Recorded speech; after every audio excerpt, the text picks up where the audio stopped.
Okay, everybody, we are here with the Tim Lally Performance Report. We're here at the Venomous Racing Track Day with our good friends here at Nelson Ledges Road Course. The Tim Lally Track Days brought to you by Venomous Racing, which of course is sponsored by Tim Lally Chevrolet and the whole Chevy network. Had a really great day today, a lot of really great beginners.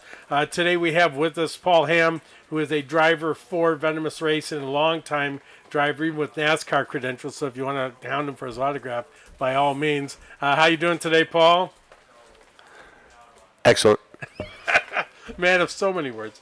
And then we're joined by the Nichols Racing Team. Specifically, got Randy Barnes here on my right here, and Jim Van Zandt on my left. And today what I wanted to talk about was, track day is always cool because you have the guys coming here for the first time, learning to find their lines, to know what their performance cars do. But you guys have brought a toy the last couple times that's caught everyone's attention. And even the serious drivers today could not put it down. We're waiting on Mike to come over and give his observations on it as well. So it's that Mazda F3 Formula car. So, Randy, Jim, tell us, where did you find this thing, and what kind of fun have you had with it? Because it certainly everybody loved it today. We found it on racingjunk.com, and we decided it looked like a fun toy, so we just bought it to track day. Now it's getting really popular, and we're looking into next year what we're going to do with it. So tell us a little bit, too, about Nichols Racing. I know you've been like a really great pit neighbor. We've really enjoyed you guys at a lot of the races we've been at. You know, we met you guys last year at a Champ Car race, and, you know, we've just been friends ever since, good competitors. You guys help us out a lot when our car breaks, and, you know, we've had a lot of fun together. So, Paul, you were out in the Formula 3, and, Paul, your credentials date back to the NASCAR, was it the Pepsi team? Oh, Did my I get gosh. Dr. Pepper? I'm sorry. If I can reach across the table, good thing I'm on the other side. Yeah, no, lots of stuff at NASCAR, but I was on the marketing side. I got to drive the cars, but I sold stickers over in NASCAR, so that's another talk. But I will tell you that, yes, Jim was kind enough to put me in this new car and that he has, and it was a very cool experience. I mean, you know, I've raced a lot of cars over the years, and I've been put into at all the different tracks, but I've never raced an open-wheel car. But like most racers, I watch every kind of racing. If something's racing on TV, I watch it. And it's, you know, you start to watch Formula One, and you watch so much when they put those cameras over the hoop, and you watch the data, and you watch the tires, and you watch the suspension work. And I actually fell into that on like lap 2. I wasn't even driving the car. I was just looking at how cool everything was, and that you could just see everything and feel everything. And it's you know, the car, I didn't even know until I got out, but it only weighed 750 pounds. But we looked up the motor on it, and it can have 300 horsepower. I don't know what this one has yet. I know you're working on it. 240. 240. So, yeah, it's a, you know, power to weight ratio. I haven't done the math yet. My son's probably doing it right now. He's over there running the show over there a little bit on the 5 pounds. It's 5. Horsepower. Okay. Evan's mind never stops. Yeah. So you know, like at 5 pounds, you know, per, it's just awesome. I mean, the grip level's huge. The braking's awesome. I didn't push it. You know, he was kind enough to let me get in that thing, and of course, you never want to wad up somebody else's car. So you know, Randy and Jim are yeah, I'm sure they're holding their breath every time when people get in that thing, but it was really cool. I mean, there was so much going on. You as a racer, it's all about, you know, keeping your eyes up, looking out, looking what's happening, trying to digest it, and then make inputs. And it was almost overwhelming on the, you know, by the third lap when you're saying, what can I do with this thing? Paul, I don't think any of us had any problem with you guys getting the car. You are all great drivers. We know you're going to bring it back, and you're going to show us how fast that car was. You guys turned laps faster than anybody's done in that car so far. Yeah, thank you. I mean, it was just fun. I appreciate it so much. And you know, if anybody has the chance to go from a sedan or tin top racing, as they call it, that's what I've done. You know, my whole racing, you know, genre has been tin tops. So getting in that and seeing the tires, I really fell into a lull of, and the race fans will feel this, that when you're watching a open wheel car on the turn in, you can actually watch the tire work, and you can watch the rubber almost peel off. I mean, it really is peeling off, but it changes color across the spectrum of the tire, and I wanted to watch that, and I watched that and not where I was driving. So I had a half spin coming out of 13. I I went through the pits just to make sure Yeah, everything but was nobody okay. noticed, Paul, so that's the good thing. Well, I still ran a The 113. entire crowd wasn't standing here watching you, so rest assured, nobody noticed. Which, just to tell you, we weren't really running for times. We weren't at all, so nobody was really pushing anything. But that car ran a 113 going through the pits. Now, this is a Lally Day, which you guys should all come to because they're awesome, open, fun, and it's all about hanging out even more than the cars. But the pit lane speed is questionable at these things. So running 113 through the pit is pretty impressive on any car. And, Randy, you say that we, love the fact that you have profound respect for our drivers, but I've seen you get out of the driver's seat a whole lot. So it's not like you're some, novice here. Tell us, when you went to the, the open wheel concept there, what did you think? What was it like for you? Well, for me, it was like with Paul, very interesting because I've always been in windshield in front of me. So all of a sudden I get in this open wheel car and bugs start hitting my visor and my helmet. I'm thinking, well, wait a minute, am I on a motorcycle again? Oh, no, it's an open wheel car. So that's the one big difference is you got bugs all over your shield as you're driving out here versus a windshield car. But it's a lot of fun, as Paul said. You really have a sense of the car. So you're wrapped around it. It wraps around you. You can barely move. Your feet are almost out. Your feet are past the front wheels, and you can probably almost reach to the back wing. So you're really one with the car. And like Paul said, you can see the wheels. You can see the tire. You can put the tire anywhere you want because the tire's right there versus a sedan where you have the fender on it. But it's quite an experience, that's for sure. Jim, what are your thoughts? How do you like being out in it? Oh, love it. It is just, the grip is so awesome. The power to the weight to horsepower ratio is incredible. Every lap you just go faster and faster. You just start feeling it like you're part of the car. And it just takes you over. You never want to stop. Fantastic. So we're waiting on Mike. He should be here in a second here. We want to definitely see what he thought. We thought he'd go out for a couple laps and stayed out a long time, which is a good indicator. About track days in general, though, why I got the Nichols Racing Team here. You guys have always been a real good friend of track day, always present. Tell us, Tim Lally track days. You experienced anything else like it? What is it for you? These are our favorite days. It's just open, run. You run as much as you want. Everybody's nice, great, good competition. Yeah, there's no better group of people with all the knowledge, Paul and Jim and all the guys from Tim Lally Chevrolet. There's just a vast amount of knowledge about all cars, whether it be a GM car or a Ford Mustang. These guys know about them, BMWs, and now these open wheel cars. I think they're going to become experts at that in no time.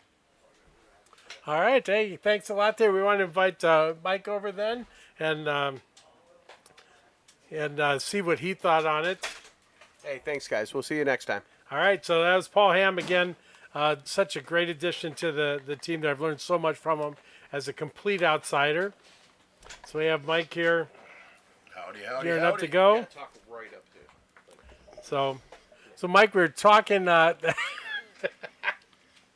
We were talking open wheel cars and our friends here Paul's at taking Nichols this Racing. instructor thing pretty serious. Oh yeah, he is. Things other than driving, even. Paul is a consummate instructor, and the acorn's not even falling from the tree here. Exactly. So, It's the tinkerers. So everyone, it was interesting behind the scenes. So Randy and Jim, everybody's driving your car and like, oh my God, this is great. If Mike sits in this, we'll have one by Monday. By And Monday. that was the whole consensus. We have to. All the race drivers wanted Mike in it. Well, that's see really what he would safe. do. I mean, it should have been a measure of hours, I think. Oh, yeah. So- when Mike went out, I'm watching laps, and pretty soon I'm thinking, well, I didn't think the car had that much gas in the tank. He's like never coming home. Yeah, I'll tell you, I kind of try to be cautious when I'm getting in something new. But then you just push and make sure that if you screw up, you got enough runoff to not screw up something that doesn't belong to you. But every time I kept asking the car for more, it laughed at me and gave it and drove. So, literally, I just, for the benefit of everyone here, I took a nice shower. And, the whole time I've been there just cleaning up, I'm picturing every turn like, damn, I knew I had more there. And shoot, if I could have found that extra gear here. And, and thanks, that's the first time I've ever been in an open wheel car like that. That's super cool. It's Is it incredible. really in all the years? That was All your the years, first? yeah, I've always had full frame cars and cages around me. Fascinating. So, Yeah. And so that was. It seemed like that's what everyone was saying was there. There could be so much more. And now you guys have just recently had it, right? So it's not even Yeah, we got it tuned to this where year. You want it yet. Yeah, it's been a Right. couple months. If you had it, I think you've had it on the track what, 3 times. This is our now? third time, yeah. And Yeah. I know the technicians were talking about, did you see the dyno on this thing? Did you Right. see the dyno? They said it's Mount Everest. So, Right. There's so it's- much more in the car. We're just still working with it, just dialing it in. So kind of speak to that for our listeners. What's a Mike? Maybe you could add. What does that mean? Why are they going crazy about the dyno on this? This is a rotary engine, and RPMs it's in a whole different stratosphere. When we're in the Black Corvette, we're 6,500 tops, and then getting the heck out of that gear, and we've got a rev limiter, and it's a whole different animal. I mean, when these things are tuned properly, they can get into the teens. It's not unusual to see 13, 14,000 RPM. So when you say you might have left some behind, that's you still had more. It wasn't RPM. about RPM. It was about courage, honestly. A car that I'm not accustomed to. It's a little unnerving at first, honestly, because you're sitting there and going, I kind of like having that cage around me, and I kind of like having doors and all this stuff that puts itself between me and that bad thing I'm going to hit.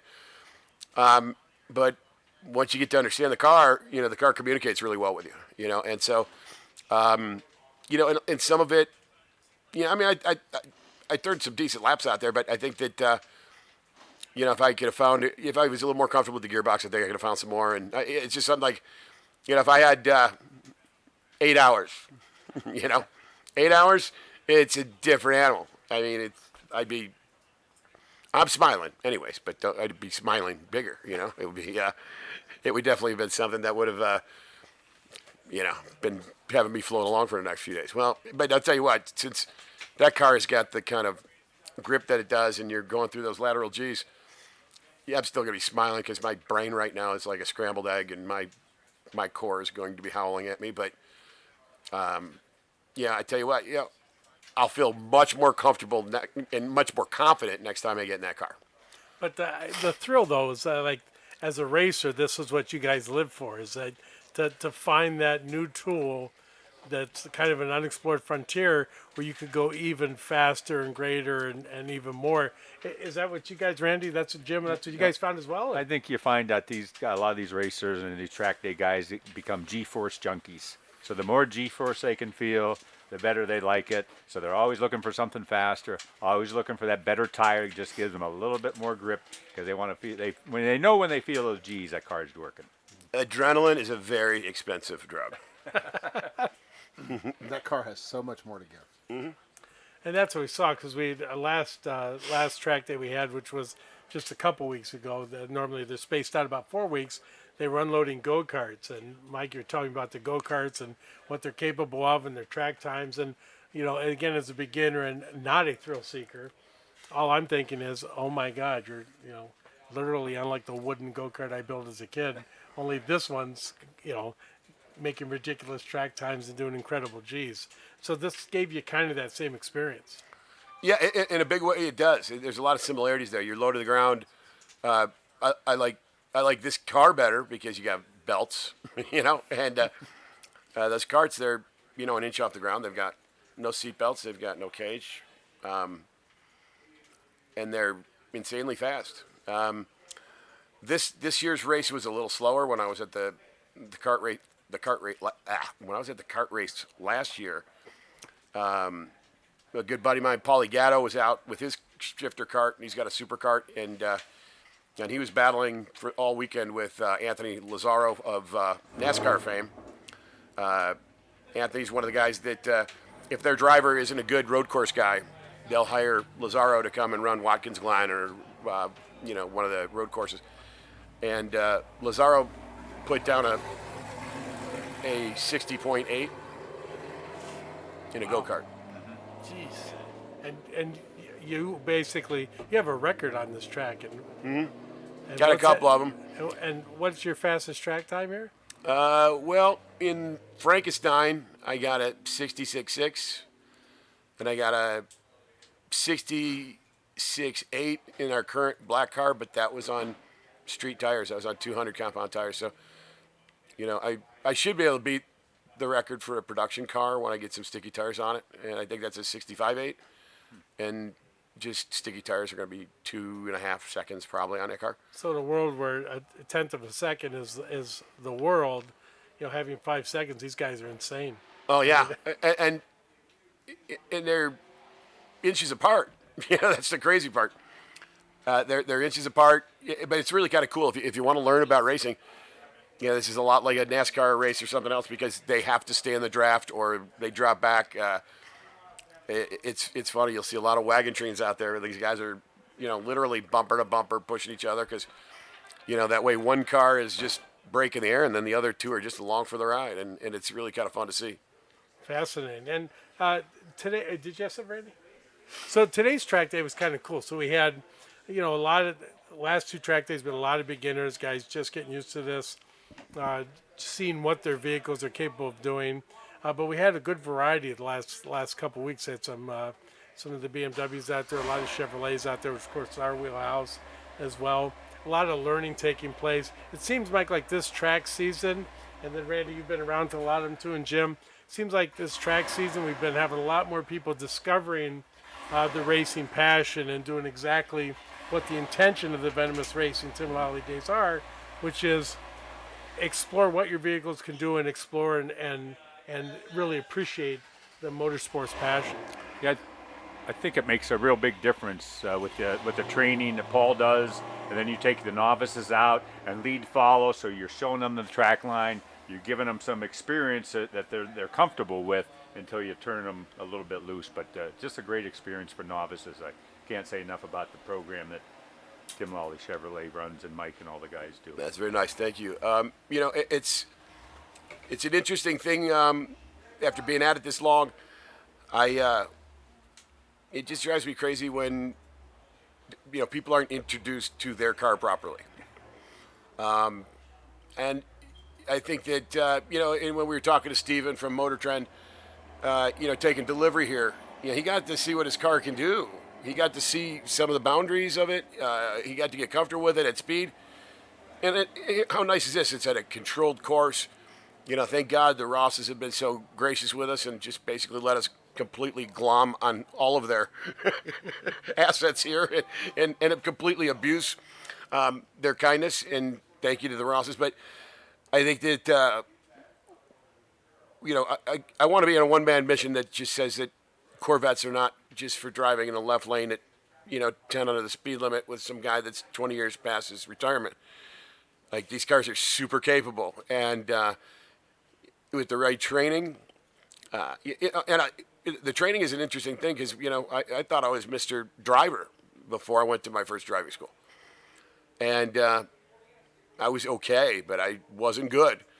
And that driving school made me better, and I subsequently, every year that I was competing, I would go back. It'd be the first thing I'd do every season is I'd go out for an advanced driving school just to get back in the driving shape, the mental shape, getting all the disciplines down, like having your eyes go where they're supposed to go and things like that. But I think that, well, Jim, when we first met, you were disappointed with some of the times that were going on with your C8. Right. And, Jim we didn't know each other at that point, so I couldn't get mad at him for not buying it from us, but, But, we talked for a little bit, and, I was able to kind of help identify some things with this car that he didn't, hadn't been told, hadn't been taught. And I think you were telling me you had, heck, when we were running around last track day, you sure had that car running. Yes, I did. Taught me how to turn the nanos off. Yeah, that's it. It was ironic too because we did have gentleman called me multiple times. I was on the phone constantly. He had bought a C8 at one of the competitors, and that's fine. I guess I got to eat too. They're not on the top 10 in the country, but we are. But when it was time to run it, he bought the different tires and that. But then he's like, and he had been to Stone Mountain. He'd been to some of some of the other track days. Thanks for the correction, Mike. I'm a novice. We're getting you there, Jeff. You do good. I tried to be presidential here. And don't try to. But he had when it was time to say, gee, what kind of fluid should I have? What kind of this? What kind of that? all arrows pointed him to Tim Lally Chevrolet. So here he was today. He didn't take the track. He did sit right seat with some people today. Yeah, nice guy. And really got a chance to see, okay, he'll be back to take his seat on the track. But first, you wanted to know what fluid. So he had, Matt, he had Rick, he had Jim Lampman over there to be able to instruct him. He had the Nichols race team here to collaborate with. So it was really a great networking opportunity. I think that's something cool that we were able to develop as well. Another gentleman that, again, had been racing for years and years came here just to see, get a taste, understand it, and we're grabbed, thrown in the right seat. Hey, come on out here, experience it. We'll see you next time with your car. And so it's been really cool that for learning, Tim Lally Chevrolet was it. So, and, if I may put in a shameless plug, which I can, it's our show, we didn't charge over MSRP. Mike didn't do it, even on Z06 orders. It's like, no, it's going to be sticker. If I got to charge over sticker, my problem's with General Motors, not my Chevy enthusiasts, which got us a lot of customers coming in. But this has really also produced it beyond buying the car. And this Sunday we'll have the car lot full with the Corvette and Chevy show, a lot of vintage Chevrolets, a lot of Corvettes there. And we'll have some of our, what we call the waxer community. Those guys that want to wax it, take it for ice cream, God bless them, go right ahead. And then more and more of those have seen the performance side too, and seen that I can go out here and race it. I won't break or ruin the car by giving it hard laps because it won't even break a sweat. Well, I think you make a good point because you could probably go to any Chevy dealer and buy a new Corvette, but that ends it there. But with what Mike has done and his team, that's just the beginning of the Corvette experience. I mean, if you want to come out and learn how your car handles at speed, because there's one of these days on the interstate, that semi is going to pull right in front of you into your lane, and you're going to make an evasive action, and you're going to know what's going to happen because you've already had some experience on the track at speed. And when the pressure's high, and it's no different than any field. You look at special operators in the military. When the bulls are flying, they fall back on their training. And that's all I'm hoping that the people that we put through this process and that we help get some new skills, I just hope that when the chips are down, they got something that they're facing that's really grave, they know that you don't have to panic. There's a way. There's a way out. And, and sometimes the best way to get out of that trouble or get past that trouble is with the accelerator. And that's where, getting on a closed course like this, and particularly here at Nelson Ledges, because their safety crew is just awesome. Their quarter guys are on it. It's you can take some chances. You can learn some things. I'm sure we've all kicked aside, the back end out and, had one of those pucker moments. And but then all of a sudden, hey, we steer out of it and we're still rolling it. We didn't hurt the car. It's like, sometimes you only get that experience from that experience, and that's why it's way better to do it here than do it somewhere else where you're gonna have a school bus or you're gonna have a kid going out in the street chasing a ball, or you're gonna have out here in Nelson you're gonna probably see some Amish buggies around that are not going all that quick, and you're gonna have to do something quickly, but you don't have to panic, and that's the biggest thing that we try to teach here. And it's kind of a funny thing in racing. I've got friends of mine that literally will get ornery if you try to follow them and learn their line, and they'll do everything they can so you can't see what their normal line is. And Jim and I were out last time we were out here, and and he fell back in right behind me and kind of followed me through, and I think he picked some things up, and I was getting behind him and seeing if I could pick some things up. I mean, it was steel hone steel, and I've been doing this for 35 years, and I can still tell you I got a lot to learn. I'm all ears, and people are like, "Hey, did you ever run that perfect lap?" And the reality is, there's no such thing. You'll never run the perfect lap. And that is, I mean, today, 30 years of experience, and you had your first F3 open for Formula 3, open wheel car experience, which is really cool. And that's kind of neat too, is the guys that come down here and the ladies as well. Can't forget the story last year. 73-year-old woman only wanted to do 100 mile an hour. Bought a Camaro, never done 100. Yeah, went out with Kate as an instructor, and got 110, and Kate was like, "Hey, we're going out again. We're going again. You're going to get 120." Yeehaw! I mean, and she was like 4'11" and like 90 pounds, and just so excited about it. And she came back for a few events that year, which was really cool because once you get into this, I truly believe this is the most fun you can have with your clothes on. And like when you get out and do it, I can't wait now for the next opportunity to get out. Like waiting for this had been too long, and we were just. It seems like we were just running around yesterday. Just yesterday we were running around. But and like the story of Scott and Bo, they got invited out here just to go right seat a little bit, and now they've got SCCA championships and like a hell of a lot nicer car collection than I do. So I got to get my shit in gear. But it's really kind of cool, and thanks to you guys for letting me get in that car and go out and have some fun, and just another cool thing to experience, And I'm thinking because it's open wheel, I'll be able to just look at the wheels and be able to do it. Like I don't think I looked at those wheels one time. I just stuck with the same thing I tried to teach. Follow your own advice. Get my eyes where I want to go, Yep. and treat it as one course. Because I've always believed that you don't race the other drivers, you're racing the racetrack. And once you get out there and get comfortable, and that's the biggest thing. I think if somebody's new to this, it's no different than when I got in the car. When I got in the Formula car, like I didn't know what to expect. I didn't know what the boundaries were, and it's a process that you're better off taking slow and methodically than trying to jump in and be Ricky Racer right out of the gate. I don't give a crap how many people I got to point by while I'm getting comfortable with the car, but if you got 20 laps or something under my belt, all right, I'm gonna drop the hammer a little bit here, and man, that car was just calling me a pussy. Still, I can still hear it. I was like, Mike, you could have gone so much faster, you loser. And what's really cool too, again, as a beginner novice at this, and just a spectator, came here to take pictures and put it on Facebook. But it's cool to see, you've got, you guys have some money. So Mike, I mean, I don't think I can count as high as what the investment is on some of your racing vehicles. I don't want to count that high. Yeah, Randy, Jim, I'm sure it's no different, right? But then flipping the start button of some of these, expensive toys. But what's really cool is like, yeah, absolutely, go see it, try it out. And here you're letting somebody go out and they're racing in that.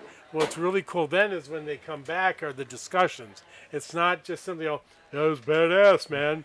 It's like, oh, it's really good. By the way, I think your back calipers, I think, are biting. Or, hey, you brought the open car in and, we did an alignment because we can do performance alignments in the Tim Lally service department, Hey, you're 5 degrees out. Oh, that explains why this is happening. Or, hey, there was that shudder and the vibration. Oh, that's probably the spline issue we had, at the longest day at Nelson. So it's really kind of cool, too, to listen to the conversations after the fact. It's really, you learn so much. I mean, I can't tell you how much I've learned, but just the sharing and the camaraderie that comes with track. You don't have to come here, with a decked out expensive car. You can have a Camaro, you can have a basic little BMW. The guy drove all the way from Philadelphia last year, Mike, with the Subaru that he had just bought.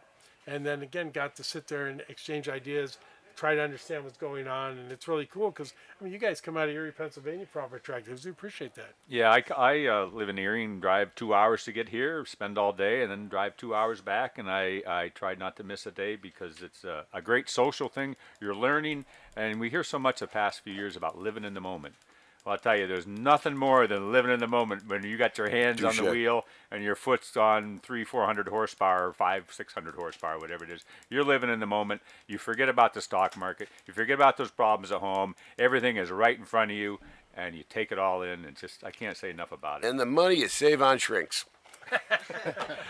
I tell people it can get expensive. Depends on how often you want to go and what you want to do. But you could also buy an airplane. That's even more expensive. So track days is the best way to go. You don't fall out of a car, you fall out of an airplane. Yep. And that's the kind of the cool thing I think that's part of these events is, the goal for us is wanting the people that come to this to love their car even more, to have the greatest time that they're bragging about.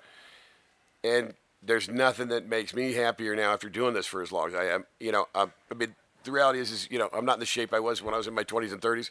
My reaction time is not as good. You make up with it for wisdom and smoothness and stuff that you learn with experience.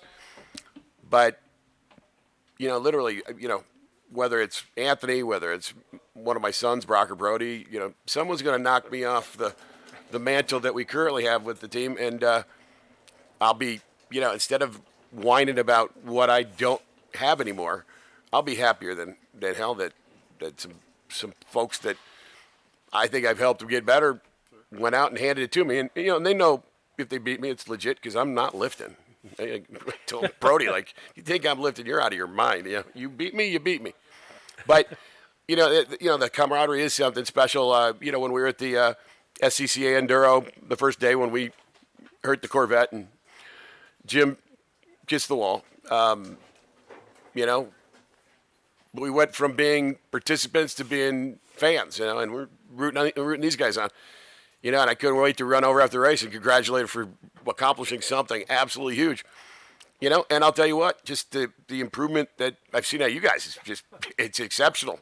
And, and I think that, it's kind of the epitome of team because, you got some drivers that really can help you. But such a huge part is Jim Lampman and Rick Sedavi and Matt Cox here as, incredibly good, talented technicians that are here. They're here all day long. This is their passion too, but you see the passion really jump when they're helping someone else get their car back out there. And I don't know where else you find them. I don't know where else you would go, within 50 miles of here to go find guys like that. And the fact that all of us idiots ended up in the same place together, sharing the same passion. And, Jimmy Lampman, who's just critical because drives with us and then makes the car rock. And, a couple of short years ago, he'd never been on a track before. Wow. Yeah. Well, what was interesting this week, of course, and I think Jeff mentioned it briefly, but at Lally Chevrolet, they have a performance department, and they took this open-wheel car in. I mean, here's one of the biggest Chevy Corvette dealers in Ohio, and they're taking in this open-wheel car into their performance division and just fine-tuning the camber and adjusting things, and really did a great job on it. So I'm going to confess, I laughed my ass off when I walked in service. I'm like, son of a bitch, Mike bought an open-wheel car. Not me. That's the alignment rack. I'm like, well, here we go. I'm not the craziest. Yeah. It's like, here we go. It's up in the stakes. And the funny part now, look behind you at Lampman. Lampman's probably got about 13 things he wants to accomplish on the open wheel car right now. He's already planning things. And he may or may not have been the driving force to getting you in there, to get you addicted. Well, I'll tell you what. He's been outstanding at spending a lot of money of mine. I'm glad that you're in the club now. Spending a lot of money of mine. But, it is really cool to jump into a high-performance car that you push the limit, and I've got such faith and trust in these guys to get in that car and know that car is going to be a car that is safe for me and does what it's supposed to do, and that's a hell of a good feeling. And it is cool because, again, I walk in now, started 3 years ago, you'd walk in, it looked like your basic Chevy garage. There's your Equinox, there's your oil change vehicles. Oh, maybe a Traverse, having something done. Now I walk in, it's not uncommon. Oh, look at that. Brightly colored, badged all to hell NASCAR looking BMW sitting on the lift that somebody has working from the racing community that has trusted Jim and Mike and Rick Sedavi and Matt Cox to work on. So it's really the norm now on that far wall to just see performance vehicle. And of course, a wall of rubber like in the Goodyear factory, all this performance rubber stacked up, that will be consumed and gone. Yeah, there's gonna be some improvement and some big news coming with that. We're gonna find these guys a little bit more space and that's and open that up. And I think that, like I say, it's such a blessing because those gentlemen could work on anything. They're just gifted technicians. We just all love Chevys. We love Corvettes. We love the hot Camaros. But they'll make anybody's car better. Oh, we've seen, the number of race teams that when they're racing at Nelson that are dropping their cars off at our place prior to it, Or after. or after, in a lot of cases, and A lot of cases. every now and again getting some business for the body shop. Thank you for that patronage. Didn't really want it, but it's cool the enthusiasm that those guys have all adopted to welcome anybody and help anybody. And I had an experience that I'll never forget. I went to the National Council of Corvette Clubs, and they had a national convention down in Bowling Green, and we were racing at the Nashville NASCAR track. And my race car just was not running well. And I called 16 Chevrolet dealers in the area, and no one would take it in and even look at it. And, I mean, these guys are swapping motors out at 3 in the morning and not just helping our team. I mean, there's been times where our cars all night before the 24-hour event, blow an engine from the old retired Chevy police car and the Caprice, and they're there all night. I'm looking at Sedevy. It's getting late. I know that now my old ass checks out at like midnight. That's past my bedtime. He's there all night, boom. And then when they had the other problem that finally took us out of the longest day at Nelson, which was a great frustration, I come out of my tent, get up in the morning, make my coffee. I walk over to pit row. There's Rick Sedevy. I'm like, where'd you sleep? Oh, I haven't. He's up all night. We're not back in the race. He's all night because he wants to make sure. Maybe there's something I can MacGyver on this thing. And I'm like, damn. Track day, they're here. They're not paid to be here at track day. They're not paid to work on other people's vehicles, and they do at track day, give advice, checking tires, looking up stats and spec sheets for people. They are just absolutely dedicated to the same mission, performance mission. All you have to do is talk to them for 2 minutes, and you'll hear that passion that they have for it.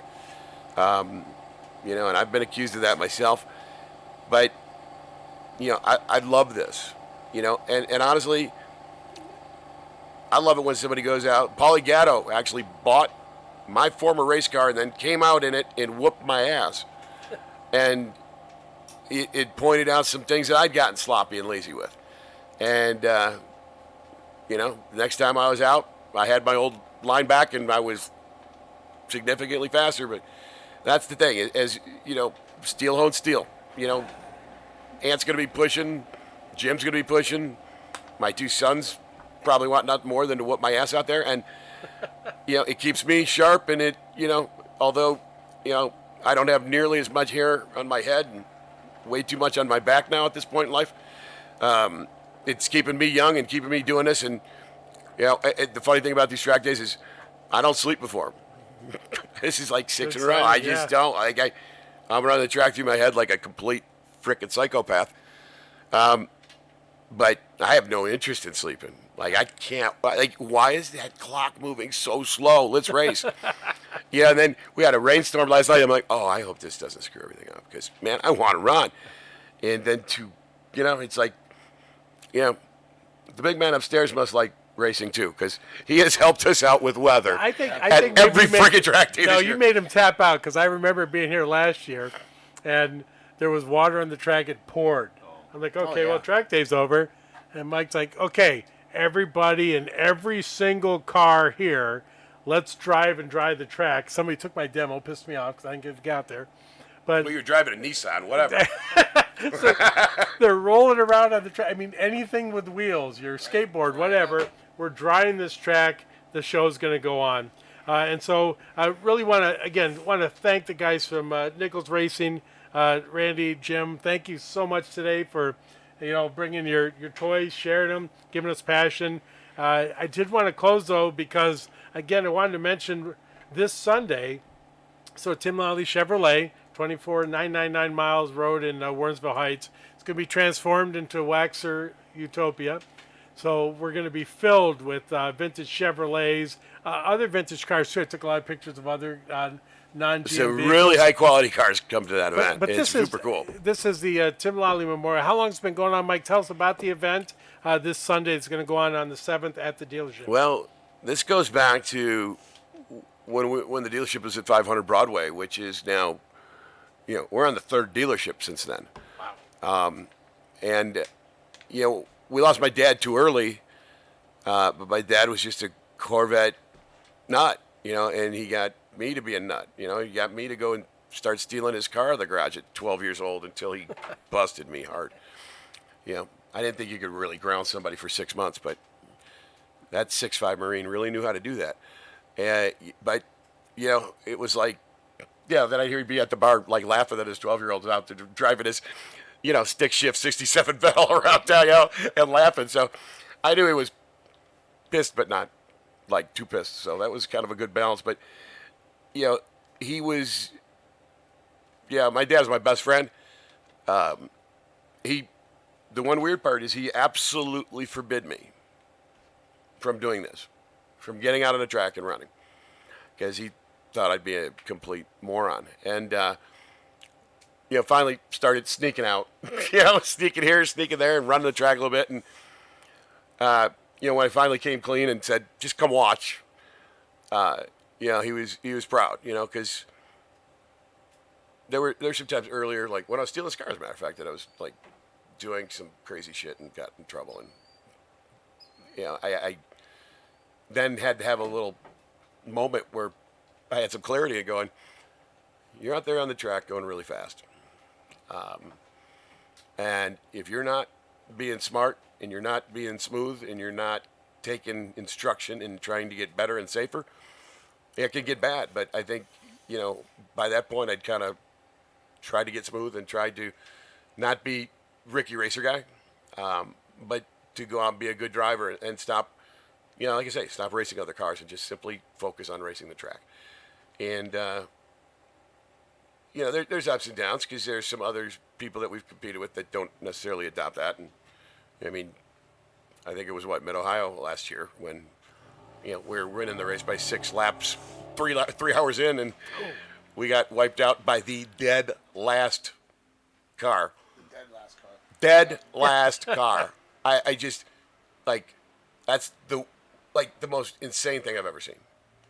You're dead last. You get out of the first place car's way. You just get, but like anything else, those boys went and found parts and had us racing the next friggin' day and put us in contention.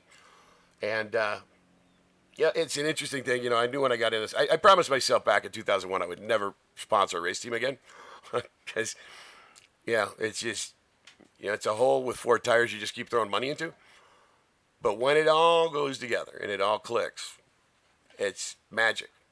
And, the Nichols group, no different than Lally, we've chosen the most difficult type of racing to actually do well in.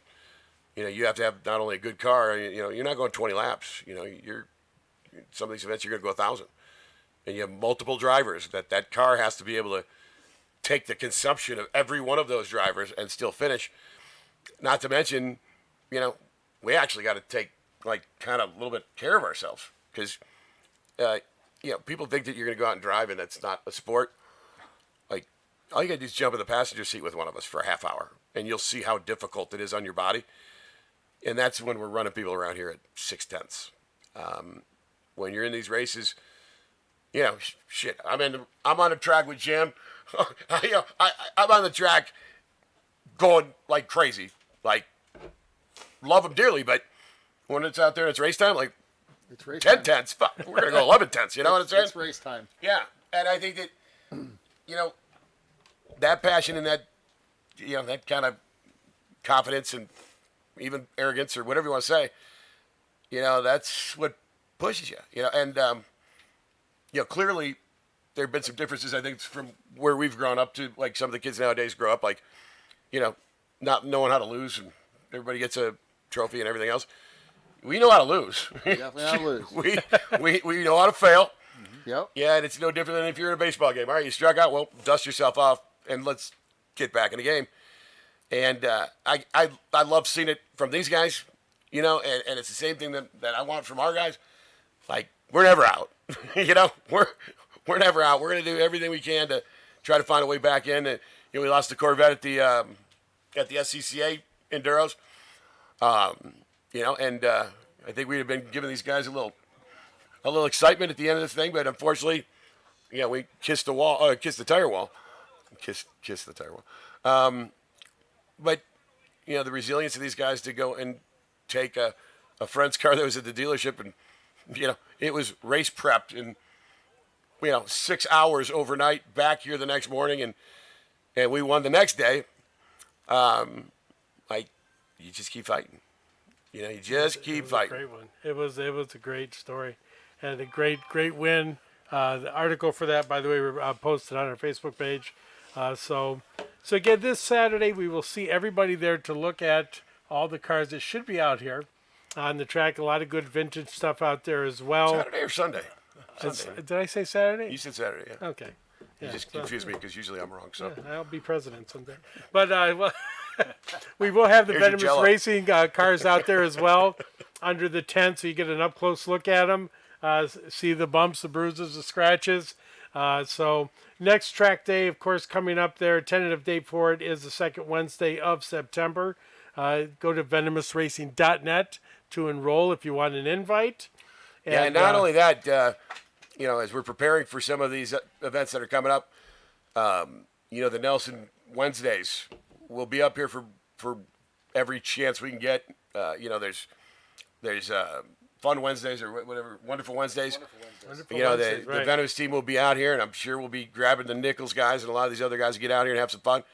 If anybody wants to join for that, the barriers to enter aren't significant. Right. You come up with a couple $100 and a cool car and a helmet, you can, that's your barrier to entry. Everybody thinks there's some mysterious thing, and the driving gods have to anoint you to get on the racetrack, and really all you've got to want to do is go and become a better driver. And we welcome you. The track welcomes you, and then there's also test and tune days that they do here. So we'll be at all of them. So if you'd ever like to even get right seat with some of the drivers that are out there competing in American Endurance Racing and Champ Car and the other ones, there's plenty of people here that'll help. And that's at nelsonlegends.com. You'll see that full calendar there. And again, facility is really great. I know Landshark's done a lot of work here as well to improve the sight lines and stuff. In fact, Colin Gross over at Landsharks So, is a hero to this track. I mean, he's put this track in shape that it hasn't been in, and I can only tell you that the Extreme Experience group is coming here next weekend, and they're bringing the Lamborghinis and all the crazy cars that you can rent and take out for a few laps and just get a feel and enjoy yourself. And wait till you see the track before that. We're gonna do a late push here, and we're going to make this place just sparkle. It's a lot of great, and going forward, next track day we'll have to talk. There was an accident that somebody missed a tree that Landsharks took out. So you're welcome, sir. Yeah, so we're making the track safer. This Sunday, the 7th, Tim Lally Chevrolet, 24999 Miles Road, Warrensville Heights. A great show. Come on out there, browse, look around, go inside the Chevrolet showroom. The only Chevrolet dealer. Not only, Randy, can we do performance parts, but if you ever decide you need a manicure, of course, we have the nail salon there, movie theaters back up and running. And we now. sell wax. Child for you playroom. waxers out there. Absolutely. We do sell wax. And sealants, great detail company. And, if you do kiss the wall, there's a collision center. So we'll do that for you as well. If you come to your track days and get your education, we'll keep you off the wall. So thank you so much for everybody, especially EBC Brakes was here earlier today. Want to catch them on a segment. If you drive a race car, you should have EBC brakes. And when they're with you, we'll tell you why. Great new technology out there to go and give you more endurance as well. Thank you to Evan Ham, producer extraordinaire. Going to be going back to University of Dayton soon. Get a haircut. And we're going to miss him. And the whole Venomous Racing team. This was the Tim Lally Performance Report. Thank you so much for watching. Make sure you subscribe so you don't miss an episode ever. And we will see you at the next track day. With speed comes control.